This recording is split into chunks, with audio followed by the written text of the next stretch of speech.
여러분, 경매하다 보면 유치권이라는 단어 때문에 골치 아팠던 적 있으시죠? 이게 사실은 엄청난 기회가 될 수 있다는 거 오늘 제가 제대로 한번 파헤쳐 보겠습니다. 자, 한번 상상해 보세요. 진짜 마음에 쏙 드는 물건을 발견했어요. 가격도 너무 좋고요. 와, 이거다 싶었는데 뭔가 하나가 딱 마음에 걸리는 거죠. 바로 이겁니다. 서류에 떡하니 박혀있는 유치권 신고라는 네 글자. 이거 보는 순간 대부분의 사람들은 그냥 아이, 다른 거 보자 하고 뒤돌아서 버려요. 근데 말이죠. 진짜 고수들은 이걸 보는 시선이 완전히 달라요. 그 사람들 눈에는 이게 골칫거리가 아니라 이거 싸게 살 수 있겠는데? 하는 퍼즐처럼 보이는 거죠. 아니, 왜 그럴까요? 비밀은 바로 이 유치권 대부분이 말 그대로 종이호랑이라는 거예요. 겉보기엔 어흥 하고 무서워 보이지만 막상 법적으로 따져보면 힘이 하나도 없는 경우가 대반이거든요. 특히 임차인이 신고한 유치권은 더더욱 그렇습니다. 좋아요. 그럼 먼저 도대체 이 유치권이 뭐길래 다들 이렇게 무서워하는지 그 정체부터 한번 들여다보겠습니다. 모든 문제의 시작과 끝, 바로 이 대항력이라는 개념이에요. 간단히 말해서 임차인이 집이 팔리고 주인이 바뀌어도 나 계약기간 남았으니 못 나가 하고 버틸 수 있는 힘, 바로 그겁니다. 이 힘이 있냐 없냐가 모든 걸 결정해요. 그래서 우리가 던져야 할 첫 번째 질문은 딱 하나예요. 그래서 이 임차인 대항력 있어요 없어요?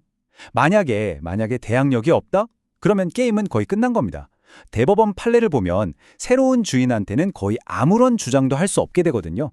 자, 그럼 지금부터가 진짜 하이라이트입니다. 그 무섭게만 보이던 종이호랑이의 이빨을 어떻게 뽑아버릴 수 있는지 그 법적인 약점들을 하나하나 파헤쳐 보겠습니다. 이게 제일 중요한 원칙이에요. 잘 들어보세요. 임차인이 나 여기 인테리어 하는데 동의만큼 썼으니 내놔 라고 주장할 수 있는 상대는요, 경매로 집을 산 새로운 주인인 여러분이 아니에요.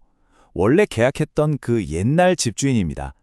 대항력이 없으면 그 돈 달라는 요구를 우리한테 할 법적인 근거가 아예 없는 거예요. 자, 그럼 이제 실전으로 들어가서 어떤 유치권이는 딱 보고 이건 가짜네 하고 판단할 수 있는 네 가지 핵심 열쇠를 알려드릴게요. 이것만 알면 여러분도 전문가가 될 수 있습니다. 바로 이 네 가지입니다. 첫째, 대항력이 있나 없나. 둘째, 돈을 썼다는데 그게 무슨 비용인가. 셋째, 계약서에 원상회복 조항이 있는가. 마지막으로 언제부터 점유를 시작했는가. 이 네 가지만 따져보면 됩니다. 자, 하나씩 볼까요? 이거 정말 중요해요. 임차인이 썼다는 돈은 두 종류로 나뉘어요. 하나는 유익비, 예를 들어 낡은 보일러를 최신형으로 바꿔서 건물 자체의 가치를 올린 돈.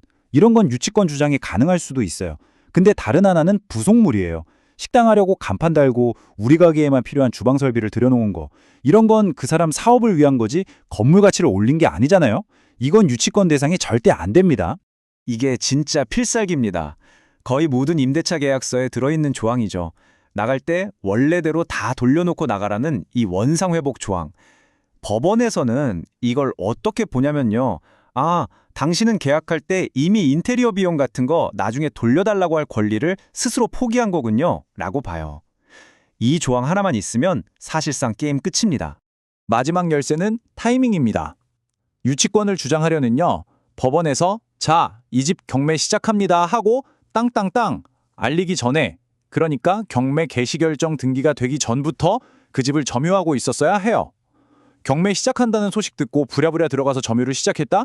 이건 절대 인정 안 해줍니다. 자, 지금까지 좀 딱딱한 법 얘기를 했는데요. 이제부터 이 지식이 어떻게 돈이 되는지, 어떻게 두려움을 수익으로 바꾸는지 그 전략을 알려드릴게요. 이 숫자 좀 보세요. 5천만 원. 이게 뭘 의미하냐면요. 그냥 서류에 유치권 있음, 이 한 줄 있다는 이유만으로 다른 경쟁자들이 다 겁먹고 도망가서 시세보다 이만큼이나 싸게 살 기회가 생긴다는 거예요. 진짜 허수아비 하나 세워놨을 뿐인데 말이죠. 물론 공짜는 없죠. 이 기회를 잡으려면 약간의 비용은 생각해야 합니다. 만약에 유치권자가 끝까지 버티면 명도 소송 같은 걸 해야 할 수도 있거든요. 그래서 아주 보수적으로 잡아도 한 300만 원 정도? 이 정도는 법적 비용으로 예산에 넣어두어야 합니다. 이 그래프가 모든 걸 말해주죠. 보세요. 유치권 때문에 깎이는 가격은 이만큼이나 큰데 우리가 감수해야 할 법적 비용 리스크는 요만큼밖에 안 돼요. 이 엄청난 차이, 이게 바로 우리가 노리는 수익입니다. 작은 리스크를 감수하고 엄청난 할인을 받는 것, 이게 바로 똑똑한 경매 투자죠. 좋습니다. 이제 이론은 완벽해요. 그럼 마지막으로 입찰하기 전에 우리가 뭘 해야 하는지 구체적인 전투 계획을 짜봅시다. 아는 것만으로는 부족해요. 직접 확인해야 진짜 내 것이 됩니다. 이건 정말 아무리 강조해도 지나치지 않아요. 절대 책상에만 앉아서 판단하면 안 됩니다. 직접 가봐야 돼요.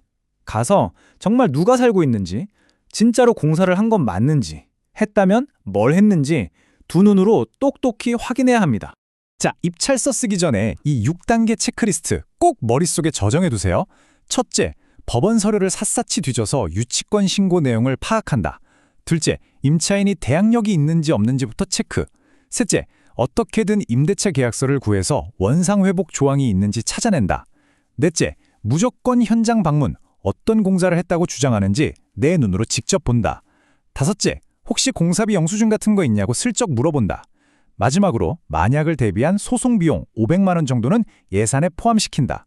이 6가지만 지키면 실패할 확률이 거의 제로에 가까워집니다. 자, 오늘 이야기 어떠셨나요? 이제 여러분에게 유치권은 피해야 할 장애물인가요? 아니면 남들은 모르는 비밀의 문인가요? 이제 이 지식을 알게 된 이상 유치권은 더 이상 두려움의 대상이 아닙니다. 오히려 남들이 겁먹고 돌아설 때 혼자서 씩 웃으며 들어갈 수 있는 기회의 문이 될 수 있죠. 이제 그 문을 열고 들어갈지 말지는 바로 여러분의 선택에 달려 있습니다.